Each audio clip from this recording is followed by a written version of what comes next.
Some churches in Texas deciding to cut ties with the Boy Scouts after they decided to allow gay scouts. Now the Boy Scouts in the area are looking for options. Fox's Brandon Todd has more. But I'm not willing to run the risk of the souls of my boys. Monsignor E. James Hart announcing in a letter to parishioners at St. Elizabeth Ann Seton Catholic Church in Keller his decision not to renew the charter for Boy Scouts of America for 2014.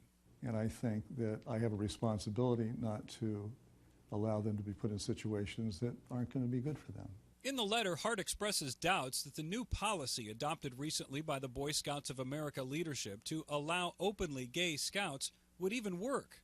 Hart writes, "Do you honestly expect me to believe that when the time comes in the life of the Boy Scouts of America that there are 12, 13, 14, 15, 16, and 17-year-old boys put together in overnight situations, some of whom with a self-professed same-sex orientation and attraction, that nothing undesirable is going to happen?" I think it borders on being naive, too. And I think that there are going to be unwanted consequences. I spoke with the scoutmaster for the troop associated with the church. He declined an interview, but said they would be sticking with the Boy Scouts and find a new sponsor.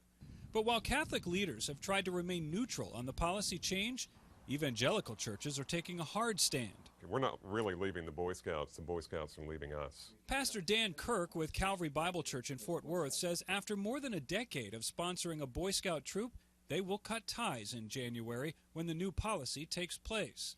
Kirk adds it's not a stand against homosexuals, but rather a moral stand. We have people who come who are struggling with homosexual desires, and they know that we love them and that we serve them.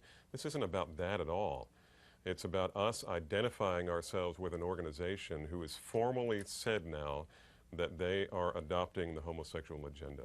And for scouts like Ian Long, who will, along with his brother, lose the progress they've made in scouts, his support for his church's decision comes with hope that there will be something that can take its place. It's not so much me, as I said, I age out soon, but it's all the young guys in our church who need this kind of structure.